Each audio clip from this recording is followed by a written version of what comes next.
సీతక్క గారు మాట్లాడుతూ ఇట్లా కావాలనే బీఆర్ఎస్ దుష్ప్రచారం చేస్తుంది, ఇట్లా ఉద్యోగాలు ఇచ్చినాము ఇంకా నోటిఫికేషన్లు ఇస్తున్నాము అని చెప్తున్నారు సార్. ఉద్యోగాలు ఇచ్చింది కూడా ప్రీవియస్ నోటిఫికేషన్ ద్వారానే, వీళ్ళు వచ్చిన తర్వాత చెప్పినగా అపాయింట్మెంట్ లెటర్స్ ఇచ్చారు అంతే. అది బీఆర్ఎస్ ప్రభుత్వం చేసింది, వీళ్ళు చేసిన అని చెప్పుకుంటారు. ఎందుకు గొడవ చేస్తారు?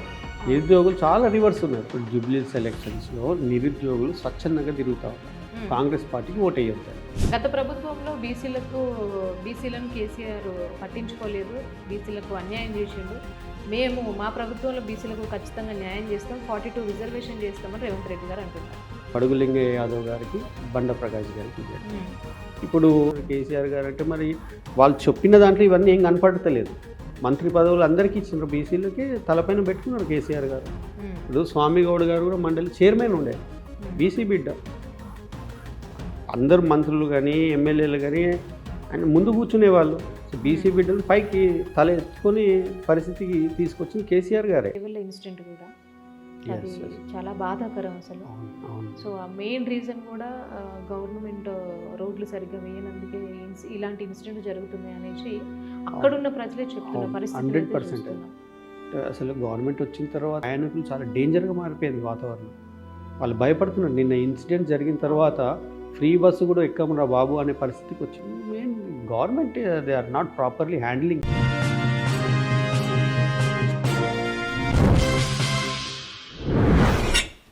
నమస్తే, వెల్కమ్ టు సోషల్ పోస్ట్. నేను మోనిక. ప్రస్తుతం మనతో బీఆర్ఎస్ లీడర్ చెరుక మహేష్ గారు ఉన్నారు. సార్తో మాట్లాడదాం. సార్ నమస్కారం. సార్ నమస్తే. ఎలా ఉన్నారు sir? Fine sir, thank you so much. అంటే ఈ ప్రచారంలో, జూబ్లీహిల్స్ ప్రచారంలో చాలా బిజీగా ఉన్నా కూడా అడిగిన వెంటనే ఇంటర్వ్యూ ఇచ్చారు. సో ప్రస్తుతం జూబ్లీహిల్స్ పరిస్థితి ఎట్లున్నదంటే ఏం చెప్తారు? మీరు చూసినారు, ప్రతి దగ్గర సర్వేసే కాదు, ప్రజలు కూడా వన్ సైడెడ్ బీఆర్ఎస్కి ఓటింగ్కి వెళ్తున్నారు. అందరూ కూడా 100% బీఆర్ఎస్కే మేము వేస్తామని చెప్పేసి అలా అందరూ కూడా వన్ సైడ్ చెప్తా ఉన్నారు. సో ఇప్పుడున్న వాతావరణంలో మాత్రము కాంగ్రెస్ పార్టీ ఏ విధంగా అయితే ఈ 2 సంవత్సరాల్లో చేస్తున్న అరాచకాలు, వాటిపైన ప్రజలు విసిగిపోయి ఇప్పుడు మాకు ఏదో మంచి జరిగింది, పేదలకి మంచి ఉపాధి కానీ అన్ని విధాలుగా అండగా ఉన్నది బీఆర్ఎస్ పార్టీ హయాంలోనే, కాబట్టి మళ్ళీ మా బీఆర్ఎస్ పార్టీని ఎన్నుకుంటామని చెప్పేసి వాళ్ళు 100% చెప్తా ఉన్నారు. ఓకే సార్, ఇంతకుముందు బీఆర్ఎస్ ఉన్నప్పుడు గత 10 సంవత్సరాలు ఎట్లుండే తెలంగాణ? అంటే బీఆర్ఎస్ ఉన్న గవర్నమెంట్లో 10 సంవత్సరాల బీఆర్ఎస్ ప్రభుత్వ పాలన ఎట్లున్నది? ఇప్పుడున్న కాంగ్రెస్ రేవంత్ రెడ్డి 22 నెలల పాలన ఎట్లున్నది అంటే ఏం చెప్తారు? గత 10 ఏళ్ళు బీఆర్ఎస్ పాలనలో అందరూ కూడా ఏదో ఒక చిన్న వర్క్లో కూడా బిజీగా ఉండేది. అందరూ కూడా వర్క్, రోజుకి ఇంత పని దొరికేది. పేదోళ్ళు బేసికల్గా ఎంతో కొంత సంపాదించుకునే వాళ్ళు, ఇంటికి తీసుకెళ్లే వాళ్ళు, పేద ప్రజలు చాలా సంతోషంగా ఉండేవాళ్ళు. కేసీఆర్ గారు కూడా పేద ప్రజల దృష్ట్యా ఎన్నో పథకాలు అమల్లోకి తీసుకొచ్చినారు. కళ్యాణ్ లక్ష్మి కానీ, రైతు బంధు కానీ, ఇంకా మనకు దళిత బంధు కానీ, బీసీ బంధు కానీ, చాలా మట్టుకు కూడా షాదీ ముబారక్, ఇవన్నీ కూడా కలుపుకొని ఇంకా చాలా వివిధ రకాలైన పథకాలు తీసుకొని వచ్చినారు. వీటితో ఏమైందంటే ఇదివరకు ఆ 10 ఏళ్ళు ఉన్న బీఆర్ఎస్ ప్రభుత్వంలో పేదోడికి ఏదైతే గవర్నమెంట్ ద్వారా చెందాలో అవన్నీ కూడా వాళ్ళకి దక్కేది. బేసికల్గా దానికి ముందు 10 years బ్యాక్ బీఆర్ఎస్ కన్నా ముందు కాంగ్రెసే ఉండింది. కాంగ్రెస్ పార్టీ ఆ టైంలో పెన్షన్స్ కూడా ఆన్లైన్ సిస్టమ్ లేకుండా 400 రూపీస్ ఏమో పెన్షన్ ఇచ్చేవాళ్ళు. ఆ పెన్షన్స్ కూడా ఒక కమ్యూనిటీ హాల్లో లీడర్స్ ద్వారా ఇచ్చేవాళ్ళు. బీఆర్ఎస్ ప్రభుత్వం వచ్చిన తర్వాత నేరుగా పెన్షనర్స్కే వెళ్ళే విధంగా ఆన్లైన్ సిస్టంలో మంచిగా వాళ్ళ అకౌంట్లో పడేలాగా వాళ్ళకి 2000 రూపీస్ పెన్షన్ చేయడం, వృద్ధులకు 3000 చేయడం, ఇవన్నీ కూడా బీఆర్ఎస్ పార్టీ ఆయాంలోనే చేయడం జరిగింది. వాళ్ళకి ఎంతో మేలు జరిగింది అనేది బీఆర్ఎస్ కేసీఆర్ గారి టైంలోనే జరిగింది.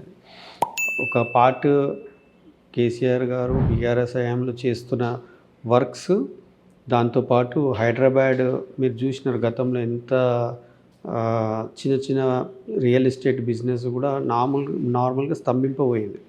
తర్వాత కేటీఆర్ గారు ఏ విధంగా ఐటీ మినిస్టర్, మున్సిపల్ శాఖ మంత్రి అయిన తర్వాత ఇంటర్నేషనల్ కంపెనీస్, చాలా కంపెనీస్ తీసుకొని రావడం జరిగింది ఇక్కడికి. ఆ కంపెనీస్ ద్వారా 10 lakhs జాబ్స్ క్రియేషన్ జరిగింది. యూత్కి కూడా నిండుగా, అంటే గవర్నమెంట్లో అన్ని విధాలుగా జాబ్స్ దొరకవు, సో ప్రైవేట్ జాబ్స్లో కూడా వాళ్ళు వాళ్ళు నేర్చుకున్న విధంగా ఇప్పుడు ఒక కంపెనీ అంటే not only technical, non technical jobs కూడా ఎస్టాబ్లిష్ అవుతాయి. సో ఆ జాబ్స్లో కూడా ప్రతి ఒక్కరికి కూడా 10 lakhs ఎంప్లాయ్మెంట్ దొరికింది. But now 2 years no proper opportunities, స్లోగా తగ్గుతూ ఉంది. మరి లీడర్స్ బిజీగా ఉన్నారు కానీ ప్రజలు మాత్రం ఖాళీగా ఏం పని దొరకక ఇబ్బంది పడుకుంటూ ఉన్నారు. ఆ ఖాళీగా ఉండి ఇబ్బంది పడుకుంటూ ఇంట్లో ఉండి ఏదో కూర్చొని గడుపుతున్న వాళ్ళ ఇంట్లో కూడా హైడ్రా అనే కాన్సెప్ట్ తెచ్చి బుల్డోజర్స్ తీసుకొచ్చి వాళ్ళ ఇంట్లో కూడా ప్రశాంతంగా ఉండనీయకుండా కాంగ్రెస్ పార్టీ వ్యవహరిస్తూ ఉన్నది. సరే, ఇప్పుడు ఈ రేవంత్ రెడ్డి ప్రభుత్వం వచ్చిన తర్వాత కాంగ్రెస్ 22 నెలల పాలన ఎట్లున్నది అంటే ఏం చెప్తారు మీరు? వర్స్ట్ పాలన అండి. చాలా వర్స్ట్ అంటే వర్స్ట్. మెయిన్ ఏ ప్రభుత్వమైనా కానీ పేదోళ్ళకి పథకాలని ముందుకొచ్చి గవర్నమెంట్ ఫామ్ చేస్తూ ఉంది. వీళ్ళు ఏదైతే 6 గ్యారంటీలు అని చెప్పినారో ఆ గ్యారంటీలో ఒకటి కూడా అమలు చేయలేదు. అదే కాకుండా వాళ్ళు ఉచిత హామీలు ఎట్లా అంటే ఇష్టం ఉన్నట్టుగా ప్రజల్ని అట్రాక్ట్ చేయడం, కేవలం అధికారంలో రావాలనే కాన్సెప్ట్లు పెట్టుకొని ఏదో విధంగా ఫామ్ చేసిన తర్వాత ఈ 22 నెలల్లో ప్రజలని ఎంత ఘోరంగా ఇబ్బంది పెట్టినారంటే పేద ప్రజలని ఈ హైడ్రా కాన్సెప్ట్ తోటి ఒకటి, మళ్ళీ ఏదైతే పథకాలు ఇస్తామని చెప్పి ఆ దాంట్లో కూడా ఏది ఇవ్వకపోవడం, రుణమాఫీలో కూడా మైనస్ జరిగింది. మరి కేవలం కేసీఆర్ గారిని తిట్టడం, కేసీఆర్ గారిని ఎజెండాగా పెట్టి ఎక్కడ పోయినా కానీ కేసీఆర్ గారిని తిట్టడం తప్ప వాళ్ళు చేసింది ఏం లేదు. ప్రజలు కూడా అదే అంటున్నారు, ఎక్కడ పోయినా కానీ ఈయన అసలు ఏం చేస్తా అని చెప్పట్లేదు. మొన్న కూడా మన దగ్గర రోడ్ షోలో కూడా ఏమంటున్నాడు, రేషన్స్ కార్డు కట్ చేస్తాం, సన్నబియ్యం కట్ చేస్తాం, మీకు పెన్షన్స్ ఆగిపోతాయి, ఫ్రీ బస్ ఆగిపోతాయి. అంటే ఇప్పుడు జూబ్లీహిల్స్ ఒక్కటి బ్లాక్మెయిల్ చేసే పాలిటిక్స్. జూబ్లీహిల్స్ ఒకటి ఓడిపోగానే గవర్నమెంట్ అయితే కాంగ్రెసే ఉంది కదా. అంటే ఇండైరెక్ట్గా ఏం చెప్తున్నాడు, మీరు ఓటు కాంగ్రెస్కి వేయకపోతే మీకు ఈ పరిస్థితి అయితే అని అంటున్నారు. అంటే ఇట్స్ బ్లాక్మెయిల్ పాలిటిక్స్. బేసికల్గా ఆయన చేసేది అదే, నెగిటివ్ పాలిటిక్స్ చేసుకుంటే ఎదిగినాడు. కేసీఆర్ గారు అట్లా ఉండదు, ఓపెన్ హార్టెడ్గా పాజిటివ్ ఎక్కడ పోయినా మీకు ఇది ఇస్తా, మీకు చేస్తా అని చెప్పి వెళ్ళేవాళ్ళు. కేటీఆర్ గారు కూడా సింపుల్గా చెప్తున్నారు, ఆయన చేసిన అభివృద్ధి చూపిస్తున్నారు. ఎన్ని ఫ్లైఓవర్స్ కానీ ఎస్ఎల్డిపి ప్రాజెక్ట్ తీసుకొని వచ్చి ఎన్ని ఫ్లైఓవర్స్, అసలు హైదరాబాద్ అంటే గచ్చిబౌలి వరకే ఉండేది. Now it been spreaded to Mokila, and ఇక్కడ కూడా శ్రీశైలం రూట్లో ఫార్మాసిటీ వరకు స్ప్రెడ్ అయింది. ఇదంతా కూడా కేసీఆర్ గారి ప్రభుత్వం ఉన్నప్పుడే జరిగింది. సో కేటీఆర్ గారు కానీ కేసీఆర్ గారు తపన వీళ్ళ దగ్గర లేదు. ఉద్యోగ కల్పన కానీ ఏ విధంగా visionary, they are not visionary leaders. Revanth Reddy గారు విజనరీ లీడర్ కాదు, is only just narrow minded leader. ఒక చిన్న సెక్టర్ బ్లాక్మెయిల్ చేయడం, నెగిటివ్ పాలిటిక్స్ చేయడం, నెగిటివ్ మీదనే పైకి రావడం, పిన్ డౌన్ చేయడం, వాళ్ళని తిట్టడం, పైకి రావడం, ఇంతే తప్ప ఏం లేదు. సో ప్రజలు మాత్రం క్లియర్గా ఉన్నారు, క్లియర్ మైండ్. ఆయన వచ్చిపోతే ఇంకా ప్లస్ అవుతుంది. సీఎం గారు వచ్చి తిరిగితే రోడ్ షోస్, కేటీఆర్ గారు వచ్చి తిరిగితే రోడ్ షోస్, కంపేర్ ఈజీగా తెలిసిపోతుంది ఎవరు ఏంది అనేది, ఇంకా ఈజీగా తెలిసిపోతుంది. రేవంత్ రెడ్డి గారు తిరగడం వల్ల చాలా మైనస్ అవుతుంది. ప్రజలు వెళ్ళి రిటర్న్ వచ్చేటప్పుడు అరే ఈయన ఏంది ఇట్లా అంటున్నాడు, ఇట్లా మాట్లాడుతున్నాడు అంటున్నారు. అంత అంటే బెదిరించినట్టు మాట్లాడుతున్నారు అంటున్నారు. కేటీఆర్ గారు వచ్చినప్పుడు చాలా హ్యాపీగా ఎమోషనల్గా కనెక్ట్ అవుతున్నారు. గోపీనాథ్ గారు చేస్తున్న అభివృద్ధి కానీ, సునీతమ్మని గెలిపిస్తే ఏ విధంగా అభివృద్ధి చేస్తామనేది చెప్తున్నారు. సో పాజిటివ్ నెగిటివ్ అనేది క్లియర్గా తెలిసిపోతుంది. నెగిటివ్ పాలిటిక్స్ ఎవరు ప్లే చేస్తున్నారో, పాజిటివ్గా ఎట్లా పోతున్నారు, ప్రజలు ఎప్పుడు కూడా పాజిటివ్ సైడ్ ఉంటారు. So these negative people are always హానికరం సొసైటీకి. మంచి పేరెంట్స్ కానీ పిల్లలకి మంచి ఎడ్యుకేషన్ ఇవ్వాలి, మంచి చదువుకోవాలి, మంచి పైకి రావాలి, ఉద్యోగాలు రావాలని కోరుకుంటారు. ఈవెన్ పేద ప్రజలు మనకి ఇంత ఒక జీవనోపాధి దొరకాలి, వాళ్ళ పిల్లలకి వాళ్ళ ఫ్యామిలీకి ఏదన్నా మంచి రెవెన్యూ మంత్లీ ఏదన్నా రావాలని కోరుకుంటారు. కానీ వీళ్ళు ఇట్లా కాదు, దోచుకోవడం, ఈ హైడ్రా కాన్సెప్ట్ పెట్టేసి ఇంకా ఉన్న కనీసం ప్రశాంతంగా ఇంట్లో ఉండి ఏదో టీవీ చూస్తున్నా కానీ కూడా అది కూడా చూడకుండా ఇల్లులు కూలగొట్టడం అనే పరిస్థితికి తెచ్చు. అంటే సార్ ఇప్పుడు వీళ్ళు ఇచ్చినటువంటి ఏవైతే గ్యారంటీలు ఉన్నాయో ఏవి నెరవేర్చలేదని మీరు అంటున్నారు. బట్ మేము ఉచిత బస్సు ఇచ్చినాము, గత ప్రభుత్వంలో రేషన్ కార్డులు లేవు, సన్న బియ్యం కూడా లేవు కేసీఆర్ ఉన్నప్పుడు. మా ప్రభుత్వం వచ్చిన తర్వాత సన్న బియ్యం ఇస్తున్నాము, రేషన్ కార్డులు ఇస్తున్నాము. మేము అర్హులైన ప్రతి ఒక్కరికి డబుల్ బెడ్రూమ్ ఇండ్లు ఇస్తున్నాము. రుణమాఫీలు చేస్తున్నాము, రైతు బంధు ఇస్తున్నాము, యూరియా లేని వాళ్ళకి యూరియాలు ఇస్తున్నాము అనేసి ఇవన్నీ చెప్తున్నారు కదా సార్ కాంగ్రెస్ లీడర్స్. ఇప్పుడు మొన్న చూసిన యూరియా విషయంలో ఏం జరిగింది చూసిన. ఎప్పుడు కూడా కేసీఆర్ గారి ప్రభుత్వం ఉన్నప్పుడు యూరియా నేరుగా వచ్చేది ఇంటి దగ్గరికి. వీళ్ళు లైన్ల పొద్దున్న నుంచి 6 అవర్స్ 7 అవర్స్ 8 అవర్స్ గొడవలు, ఎమ్మెల్యే గన్మెన్ల దగ్గర లారీ బస్తాలు దొరికినాయి. ఓకే, ఇట్లాంటి ఇష్యూస్ ఉన్నాయి యూరియాలో. ఉచిత బస్సు అంటారు, ఉచిత బస్సులో మహిళలు గొడవ పడుతున్నారు. ఇప్పుడు ఉచిత బస్సు వచ్చిన తర్వాత మేల్ అండ్ చిల్డ్రన్స్కి, మగవాళ్ళకి చిల్డ్రన్స్కి డబల్ ఛార్జీలు పెంచినారు. ఇప్పుడు అది ఉచిత బస్సు మహిళలకు ఇచ్చిన దాని కాన్సెప్ట్లో దీంట్లో బ్యాలెన్స్ చేసినారు. వాళ్ళు ఇచ్చింది లాభం లేదు. ఇప్పుడు ఫ్యామిలీ ఎక్కుతారు, హస్బెండ్ వైఫ్ కిడ్స్. హస్బెండ్ దగ్గర డబల్ ఛార్జీలు తీసుకుంటారు, పిల్లలకి ఛార్జెస్ తీసుకుంటారు. ఇప్పుడు వైఫ్ ఏదైతే ఛార్జ్ కట్టాల్సింది డబుల్ హస్బెండ్ దగ్గరే వసూలు చేస్తున్నారు. ఇంకా ఉచిత బస్సు గొడవలు, ఇష్యూస్ చాలా మటుకు కూడా ప్రజలు ఈ టైంలో ఉచిత బస్సు కూడా ఉట్టిగా ఆర్టీసీ ఆల్రెడీ లాస్లో ఉండింది. కేసీఆర్ గారు చాలా దాన్ని గవర్నమెంట్లో చేర్చి వాళ్ళకి ఆదుకోవడం జరిగింది. ఇష్యూస్ చాలా డిస్టర్బ్ ఉన్నదాన్ని తీసుకొని రావడం, వీళ్ళు ఇంకా దానికి భారం పడే విధంగా చేయడం జరిగింది. అసలు ఉచిత బస్ కాన్సెప్ట్ అనేది చాలా అట్టర్ ఫ్లాప్ అయిందంటే దానివల్ల ద్వారా చాలామంది జీవనోపాధులు కోల్పోయినారు. ఇప్పుడు ఆటో కార్మికులు దెబ్బతిన్నారు, క్యాబ్స్ దెబ్బతిన్నారు. అంటే ఒక్కదాన్ని ఆటో వాళ్ళకి ఇప్పుడు అది సంవత్సరానికి 12,000 చొప్పున ఇస్తున్నాం అంటున్నారు కదా సార్. అదైతే రావట్లేదు. మొన్న ఆటో ర్యాలీస్ చేసినారు, స్వచ్ఛందంగా వాళ్ళే చేసినారు. అసలు కాంగ్రెస్ పార్టీ ఇవన్నీ కూడా ఏది కూడా నెరవేరుస్తలేదని చెప్పేసి వాళ్ళే పబ్లిక్లో వెళ్ళి వాళ్ళే తిరిగి ఎంత అన్యాయం జరిగింది. ఇప్పుడు వాళ్ళకి ఈఎంఐ కట్టుకోవడం ఉంటుంది మంత్లీ. ఆటో కొన్న పేద ప్రజలలో అతను ఆటో కొంటాడు, దానికి ఈఎంఐ కట్టాలంటే ఆటో నడవలేని పరిస్థితి. ఎవరు కస్టమర్స్ లేనప్పుడు ఆటో ఎక్కడ నడుస్తుంది? ఈఎంఐ ఎట్లా కడతాడు? అప్పులప్పాలి. 160 మెంబర్స్ సూసైడ్ చేసుకున్నారు. ఇంత ఘోరంగా జరిగిన పరిస్థితులు ఉన్నాయి. సో ఎక్కడ చూడ అంత నెగిటివే, పాజిటివ్ లేదు, హ్యాపీ లేరు ప్రజలు. బేసికల్గా హ్యాపీగా లేరు, అదొకటే. సరే, ఇప్పుడు ఇవాళ చూసుకుంటే అంటే నిన్న చూసుకుంటే అది చేవెళ్ళ ఇన్సిడెంట్ కూడా అది చాలా బాధాకరం అసలు.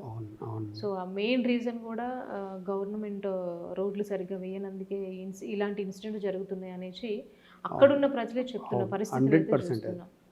అసలు గవర్నమెంట్ వచ్చిన తర్వాత ఏ రోడ్ ప్యాచ్ వర్క్సే చేయట్లేదు. అసలు రోడ్స్ టెండర్ ప్రాసెస్ ప్రాపర్గా లేవు.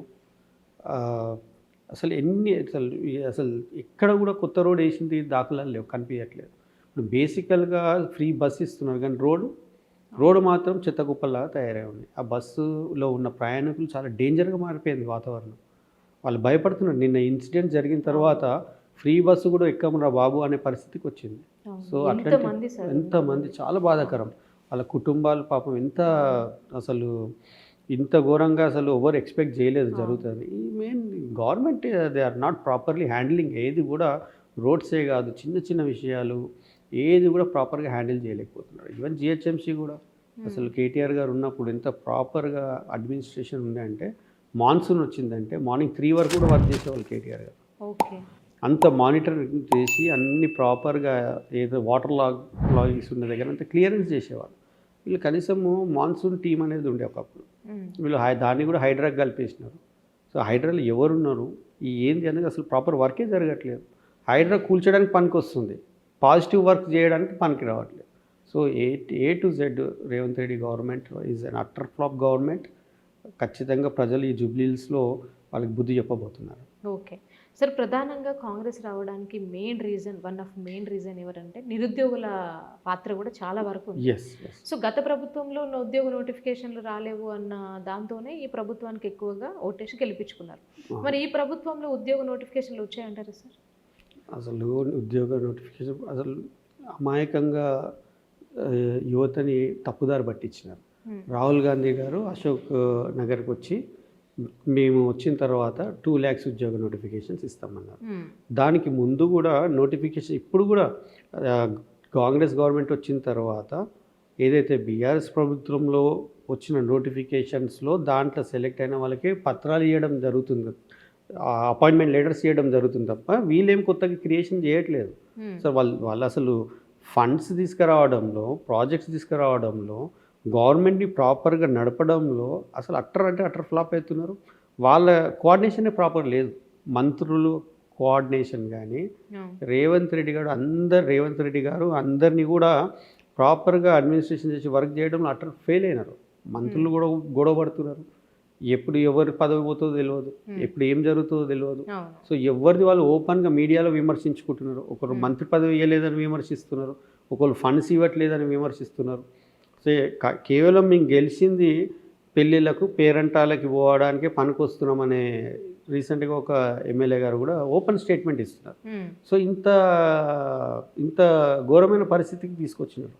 సో ఈ రాను ఇది ఇట్లే వదిలేస్తారు. ప్రజలు వాళ్ళకి బుద్ధి చెప్పే పరిస్థితి తీసుకురాకపోతే, ఈ జూబ్లీహిల్స్ ఎలక్షన్స్లో బీఆర్ఎస్ ప్రభుత్వాన్ని కనుక గెలిపించకపోతే, బీఆర్ఎస్ క్యాండిడేట్ని కనుక గెలిపించకపోతే రాను మొత్తం ఫినాన్షియల్ కొలాప్స్, తెలంగాణ కొలాప్స్ అయ్యే పరిస్థితికి వచ్చే పరిస్థితి ఉంది. ఇంత సంపదను తయారు చేసి పెట్టారు కేసీఆర్ గారు. ఇప్పుడు రేవంత్ రెడ్డి గారు వచ్చి దాన్ని మొత్తం ఏ ప్రాజెక్ట్స్, ఉద్యోగ కల్పన కానీ, నిరుద్యోగులకు ఉద్యోగం కానీ, మనకి ప్రాజెక్ట్స్ కానీ ఏవి కూడా తీసుకోలేని పరిస్థితి. సో ఈ రెవెన్యూ జనరేషన్లో అట్టర్ ఫెయిల్ అయినారు. ఈ ట్రాన్సాక్షన్స్, ఈ రెవెన్యూ జనరేషన్లో ఫెయిల్ కావడం ఏమవుతుంది, కంప్లీట్గా కొలాప్స్ అయ్యే పరిస్థితికి వస్తుంది. సార్ ఇప్పుడు ఉద్యోగ నోటిఫికేషన్లు ఇవ్వట్లేదని మీరు అంటున్నారు. మొన్న సీతక్క గారు మాట్లాడుతూ ఇట్లా కావాలనే బీఆర్ఎస్ దుష్ప్రచారం చేస్తుంది, మేము 70,000 ఉద్యోగాలు ఇచ్చినాము, ఇంకా నోటిఫికేషన్లు ఇస్తున్నాము అని చెప్తున్నారు సార్. ఇవన్నీ మీకు తెలియదు ఏముంది. They are trying to defend them self. వాళ్ళని ప్రొటెక్ట్ చేసుకోవడం. ఉద్యోగాలు ఇచ్చింది కూడా ప్రీవియస్ నోటిఫికేషన్ ద్వారానే, వీళ్ళు వచ్చిన తర్వాత చెప్పినగా అపాయింట్మెంట్ లెటర్స్ ఇచ్చినారు అంతే. అది బీఆర్ఎస్ ప్రభుత్వం చేసింది, వీళ్ళు చేసినా అని చెప్పుకుంటున్నారు. నోటిఫికేషన్ పరిమితం, నోటిఫికేషన్ లేకపోతే నిరుద్యోగులు ఎందుకు గొడవ చేస్తారు? నిరుద్యోగులు చాలా రివర్స్ ఉన్నారు. వాళ్ళు మొన్న కాంగ్రెస్ అంటే బాకీ కార్డు, నిరుద్యోగ బాకీ కార్డు అని ఒక పోస్ట్ అయితే ఆవిష్కరించారు సార్. అంటే వీళ్ళ వెనకాల కూడా ఏవో పార్టీలు నడిపిస్తున్నాయి అనేది ఇప్పుడు కాంగ్రెస్ నాయకుల మాటలు. ఇప్పుడు జూబ్లీహిల్స్ ఎలక్షన్స్లో నిరుద్యోగులు స్వచ్ఛందంగా తిరుగుతూ ఉన్నారు కాంగ్రెస్ పార్టీకి ఓటు వేయొద్దని. వాళ్ళు బీఆర్ఎస్ కండువాలు వేసుకొని తిరగట్లేదు కదా, వాళ్ళు స్వచ్ఛందంగా తిరుగుతున్నారు. నిరుద్యోగ సమితి అని తిరుగుతున్నారు. వాళ్ళపైన కూడా కాంగ్రెస్ పార్టీ వాళ్ళు బెదిరింపులకి బెదిరిస్తూ ఉన్నారు. ఇంకా బేసికల్గా వాళ్ళు రౌడీసు, గుండాసు. ఇప్పుడు నిరుద్యోగుల పైన కూడా రౌడీజం చేయడం జరుగుతుంది. సో దీనికి ప్రజలు గమనిస్తున్నారు. నిరుద్యోగులు ఎంతమంది అయితే కాన్స్టిట్యున్సీలు ఉన్నారో అందరూ కూడా బీఆర్ఎస్ పార్టీకి ఖచ్చితంగా ఓటు వేయడానికి సిద్ధంగా ఉన్నారు వాళ్ళందరూ. ఓకే. గత ప్రభుత్వంలో బీసీలను కేసీఆర్ పట్టించుకోలేదు, బీసీలకు అన్యాయం చేసిండు, మేము మా ప్రభుత్వంలో బీసీలకు ఖచ్చితంగా న్యాయం చేస్తాం, 42 రిజర్వేషన్ చేస్తామని రేవంత్ రెడ్డి గారు అంటున్నారు. వీళ్ళు అసలు బీసీ కాన్సెప్ట్స్ పైన వీళ్ళు జస్ట్ ఒక పిన్ డౌన్ చేయడానికి చూస్తున్నారు. కానీ కేసీఆర్ గారు లాస్ట్ టైం 2 రాజ్యసభ ఎంపీస్ ఉండే, ఒకటి బడుగు లింగయ్య యాదవ్ గారికి, బండ ప్రకాష్ గారికి ఇచ్చాడు. ఇప్పుడు ఎమ్మెల్సీ వైస్ చైర్మన్గా బండ ప్రకాష్ గారు ఉన్నారు. శాసనమండలి బీసీలే కదా. అప్పుడు బీసీ బిడ్డ ఈటల రాజేందర్ గారికి ఫినాన్స్ మినిస్టర్ ఇచ్చినారు, మంచి ఆరోగ్య మంత్రి ఇచ్చినారు. సో అంటే వీళ్ళందరికీ ఎవరినైతే బీసీలలో మంచిగా, ఇప్పుడు తలసాని శ్రీనివాస్ యాదవ్ గారు ఉన్నారు, పద్మరావు గౌడ్ ఉన్నారు, శ్రీనివాస్ గౌడ్ గారు ఉన్నారు, వీళ్ళంతా బీసీ బిడ్డలే కదా. వాళ్ళందరికీ మంత్రి పదవులు ఇచ్చినారు కదా. మరి ఇవన్నీ చెప్పట్లేదు వాళ్ళు.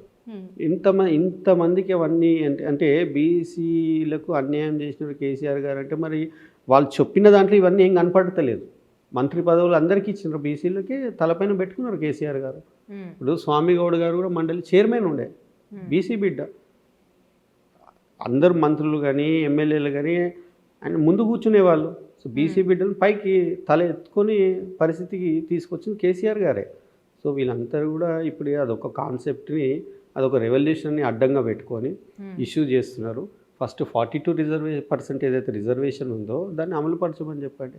దానిపైన అన్నీ BJP and Congress party internal collaborated అయ్యి వాళ్ళని ఓన్లీ పబ్లిక్ని డిస్టర్బ్ చేయడం తప్ప, బీసీలను డిస్టర్బ్ చేయడం తప్ప వాళ్ళు నిజాయితీగా లేరు, సిన్సియర్గా లేరు వాళ్ళు బీసీ పట్ల.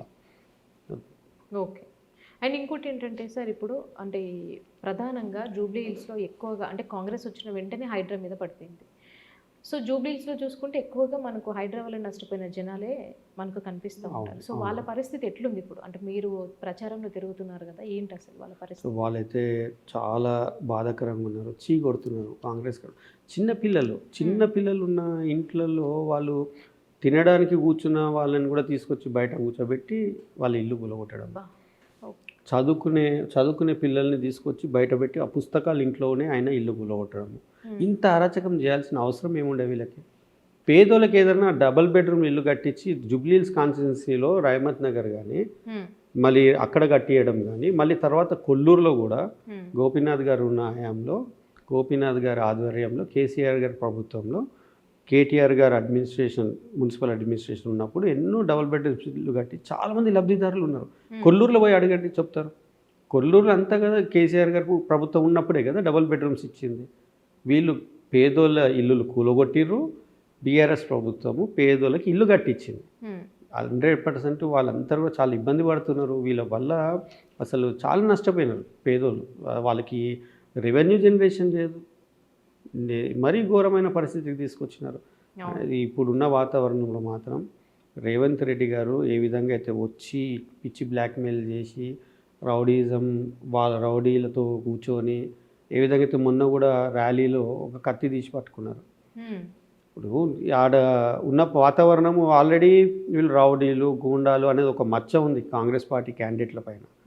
ఈయన వచ్చి ఒక కత్తి తలవారు పట్టుకొని లేబట్టి ఏ విధంగా అంటే అసలు వాళ్ళ విధానం, వాళ్ళ ఆలోచన చూడండి ఏ విధంగా ఉన్నది. సో ఈ ప్రజలు గమనిస్తున్నారు. ఆయన ఇంకో 10 రోడ్ షోలు చేస్తే ఇంకా మాకు మెజారిటీ ఎక్కువ వస్తుందని అనుకుంటున్నాను. సార్ ఇప్పుడు ఇంకోటి ఏంటంటే ఈ అజారుద్దీన్ గారికి మంత్రి పదవి ఇవ్వడాన్ని ఏ విధంగా చూస్తారు మీరు? పొలిటికల్ స్టంట్ అది, సింపుల్. ఇప్పుడు మైనారిటీస్ జూబ్లీహిల్స్ కాన్స్టిట్యున్సీలో కొద్దిగా ఎంఐఎం ప్రభావిత ప్రాంతాలలో ఉన్నారని చెప్పేసి మైనారిటీ అపీజ్మెంట్ పాలిటిక్స్. అసలు గవర్నమెంట్ 2 years అయింది వచ్చి, అప్పుడే ఎమ్మెల్సీ ఇచ్చి ఒక మైనారిటీ మంత్రి ఇవ్వచ్చు కదా. ఇప్పుడు కరెక్ట్ జూబ్లీహిల్స్ ఎలక్షన్స్లో రాగానే అజరుద్దీన్ గారికి ఎమ్మెల్సీ ఇచ్చి కావాలని మినిస్ట్రీ ఇస్తే వాళ్ళు ఏంటంటే మైనారిటీ, సరే మా మైనారిటీస్కి మినిస్ట్రీ వచ్చిందని చెప్పేసి ఆ ఉత్సాహంలో కాంగ్రెస్ పార్టీ ఏదైనా బెనిఫిట్ పొందాలని చూస్తున్నారు. కానీ 100% అజరుద్దీన్కి మినిస్ట్రీ ఇచ్చినా కానీ మైనారిటీస్లో పెద్ద స్పందన లేదు. బికాజ్ అజరుద్దీన్ పైన కూడా పెద్ద మంచి అభిప్రాయం లేదు మైనారిటీస్లో. Okay, is not a proper administrative leader అని చెప్పేసి ఆల్రెడీ లాస్ట్ టైం అసెంబ్లీ ఎలక్షన్స్లో ఆయనను ఓడగొట్టినారు ప్రజలే. అదే కాకుండా ఇప్పుడు టికెట్ కూడా తెచ్చుకోలేని పరిస్థితి ఉండే. ఆయనని ఎమ్మెల్సీ ఇచ్చి మినిస్ట్రీ ఇచ్చి, ఇది ఒక stunt, political stunt. But minorities are not with Azharuddin, not with MIM, they are only with BRS party, KCR గారు. ఓకే, అంటే ఇప్పుడు ప్రచారంలో తిరుగుతున్నారు కదా సార్, అంటే గోపీనాథ్ గారు చేసినటువంటి అభివృద్ధి ఎట్లున్నది అక్కడ? గోపీనాథ్ గారు ఉన్నప్పుడు ఆయన పాపం టైంకి తినేవాళ్ళు కూడా కాదు. అన్నీ ప్రతి దగ్గర వెళ్ళి ప్రతి వర్క్ కూడా ఆయన దృష్టికి వచ్చింది, అన్నీ కంప్లీట్ చేసినారు. ఇంకా కొద్ది పెండింగ్ ఉండే. ఈ 2 years గవర్నమెంట్ చేంజ్ అయిన తర్వాత ఆయనకి రావాల్సిన ఫండ్స్ రాలేవు, కొద్ది పెండింగ్ వర్క్స్ ఉండే. అది ఇప్పుడు సునీతమ్మని గెలిపించుకొని ఖచ్చితంగా ఆ వర్క్స్ చేసుకుంటాం అంటున్నారు. సో మా ఏరియాలో వచ్చేసరికి షేక్పేట్లో ఎంఐఎం ప్రభావితం ఉండే. సో ఎంఐఎం ఉన్న ప్రాంతాల్లో అప్పుడు బీఆర్ఎస్ అలయన్స్ ఉన్నప్పుడు గోపీనాథ్ గారిని తిరగనీయలేదు. ఆయన వచ్చి ఇక్కడ తిరిగితే ఇక్కడ ఓటర్స్ కానీ ఇక్కడ అసోసియేషన్ మెంబర్స్ కానీ ఆయనకు అట్రాక్ట్ అయ్యి ఎంఐఎం కార్పొరేటర్ దగ్గర పోరనుకొని వాళ్ళ ఇంకా డైవర్షన్ పాలిటిక్స్ అనమాట. వాళ్ళ దగ్గర రాకుండా వెళ్ళిపోతారు, ఇక్కడ వెళ్ళిపోతారని చెప్పి ఆయన రాగానే ఫోన్ చేసి అక్కడ పంపించడము, లేకపోతే ఆపేయడము, హమ్లోకైనా దేకలేతే యాపర్ అనేది ఆయన రాకుండా చేయడం జరిగింది.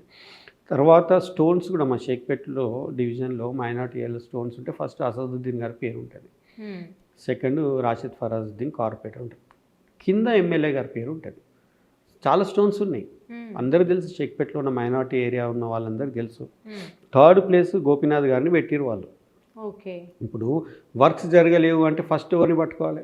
అసదుద్దీన్ గారి పేరు ఉంది కదా ఫస్ట్, మళ్ళీ ఆయనను పట్టుకోవాలి. Responsible person the first name personality ఉంటారు, మరి వాళ్ళ ఆయనను కాదు. సెకండ్ కార్పొరేటర్ ఆయనను పట్టుకోవాలి.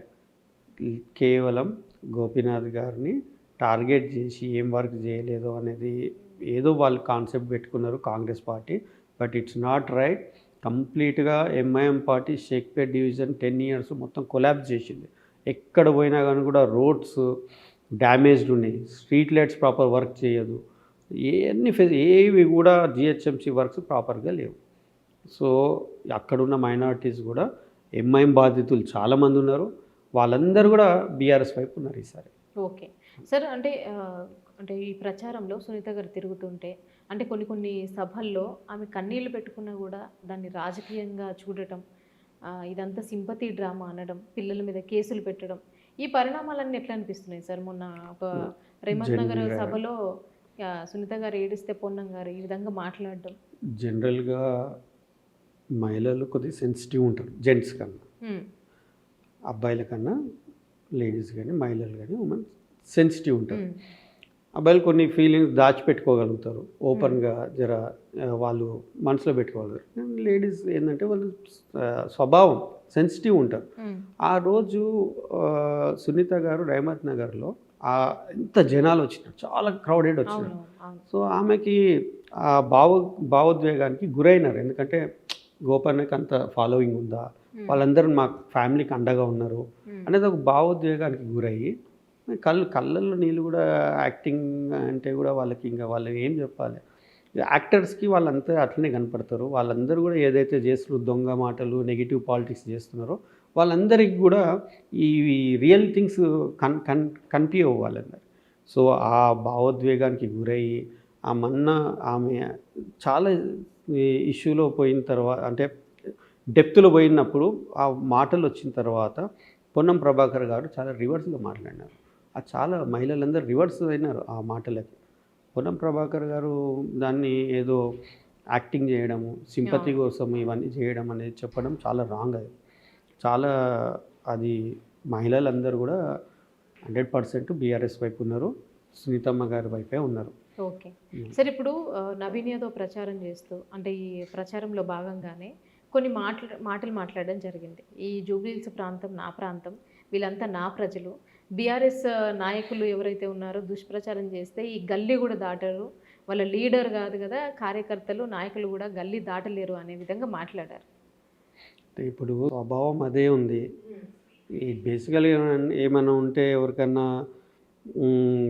ఎవరైనా బెదిరియాలనుకుంటే మీ ఇంటికి వస్తాను, మీ ఇంటికి ఎట్లా పోతావో చూస్తాను, ఈ విధానమైన రౌడీలకి వాళ్ళకి ఉండే స్వభావము అదే బయటపడింది. స్లోగా అన్నీ తెలుస్తూ వస్తున్నాయి. స్టార్టింగ్లో బీఫామ్ నవీన్ యాదవ్ గారికి అనౌన్స్ చేయగానే ఓ అని చెప్పేసి అందరూ పైకి ఓ అని చాలా ఇట్లా వేవ్ లాగా క్రియేషన్ చేసినారు. ఇదంతా డ్రామా. ఇప్పుడు స్లోగా గ్రాఫ్ పడిపోతూ ఉంది. రియల్గా ప్రజలు తెలుసుకుంటూ ఉన్నారు.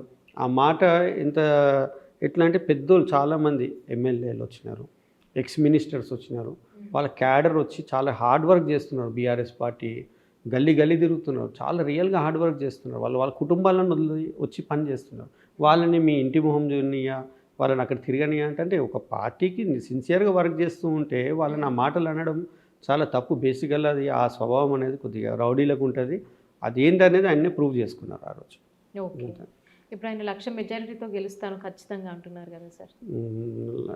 మెజారిటీ మాటలు మాట్లాడుతూ ఉన్నారు. ఫస్ట్ డిపాజిట్ వస్తాయా లేదో చూసుకోవాలి వాళ్ళు. మెజారిటీ అనేది తర్వాత దేవుడు ఎరుగు. డిపాజిట్ వచ్చే పరిస్థితి లేని పరిస్థితిలో ఉన్నారు ప్రజలు. అట్లా వన్ సైడ్ బీఆర్ఎస్ వేవ్లో ఉంటే ఫ్రస్ట్రేషన్ గురవుతున్నారు వాళ్ళు. ఆ ఫ్రస్ట్రేషన్లో పిచ్చి మాటలు మాట్లాడుతున్నారు. ఇంకా దాని పెద్ద మనం సీరియస్గా తీసుకునే అవసరం లేదు. 100% హైదరాబాద్ ప్రజలు బీఆర్ఎస్ వైపే ఉన్నారు. కేటీఆర్ గారు ఏ విధంగా అయితే అభివృద్ధి చేసినారో, కేటీఆర్ గారు చేసిన అభివృద్ధికి అందరూ కూడా మళ్ళీ కేసీఆర్ గారు ప్రభుత్వం రావాలి, కేటీఆర్ గారు మళ్ళీ రావాలి, బీఆర్ఎస్ ప్రభుత్వం రావాలి అని చెప్పి వన్ సైడ్ ఆలోచనలు ఉన్నారు. ఓకే, జూబ్లీహిల్స్ ప్రజలకు ఏం చెప్తారు సార్ మీ తరఫు నుండి? జూబ్లీహిల్స్ ప్రజలకి ఒకటే విజ్ఞప్తి చేస్తూ ఉన్నా, రాజకీయాలకు అతీతంగా ఒక కుటుంబాన్ని ఆదుకోవాలని మనము. ఆ కుటుంబం ఈరోజు ప్రజల్లో తిరిగే పరిస్థితులు లేరు. గోపన్న గారు ఎమ్మెల్యే గారు పెద్ద దిక్కుగా ఉండే వాళ్ళు ఇంత కష్టపడి ఆయన నిరంతరం ప్రజల్లో సేవలో ఉండే ఆయనకి యాక్సిడెంటల్గా ఒక ఇష్యూ వచ్చి హెల్త్ పరంగా ఇది మన మధ్యలో లేకుండా జరిగింది. వాళ్ళ కుటుంబం ఏ రోజు కూడా బయటకి తిరిగేది కుటుంబం కాదు. కానీ ఈరోజు అందరి ఇంటికి గడపకి వాళ్ళ పిల్లలు కానీ సునీత గారు కానీ ఏడ్చుకుంటూ బాధలో ఉన్నారు. వాళ్ళని ఇంకా వాళ్ళని సంతోషపెట్టే పరిస్థితి మనం ఉన్నామని చెప్పి వాళ్ళ అండగా ఉండాలి. రాజకీయాలకు అతీతంగా బీజేపీ కాంగ్రెస్ వాళ్ళకు కూడా విజ్ఞప్తి చేస్తున్నా. బీఆర్ఎస్ వాళ్ళైతే 100% వన్ సైడ్ ఉన్నారు. బీజేపీ పార్టీ కాంగ్రెస్ పార్టీ నాయకులకు విజ్ఞప్తి చేస్తూ ఉన్నాను. కొద్దిగా ఈసారి సానుభూతిగా ఆలోచన చేయండి. వాళ్ళ కుటుంబాన్ని ఇబ్బంది పెట్టకండి. మంచి ఆలోచన చేసి మన కాన్స్టిట్యున్సీని డెవలప్మెంట్ చేసుకునే విధంగా ఆలోచన చేసి ఈ ఒక్కసారి కారు గుర్తుకు ఓటేయమని చెప్పి విజ్ఞప్తి చేస్తూ ఉన్నాను. Thank you so much sir. ఈ ప్రచారంలో చాలా బిజీగా ఉన్నారు, నేను చూస్తున్నాను. బట్ ఈ పార్టీ గురించి మాట్లాడాలి సార్ అనగానే వచ్చి ఇంటర్వ్యూ ఇచ్చారు. Thank you so much sir. Thank you Monica గారు. Thank you very much.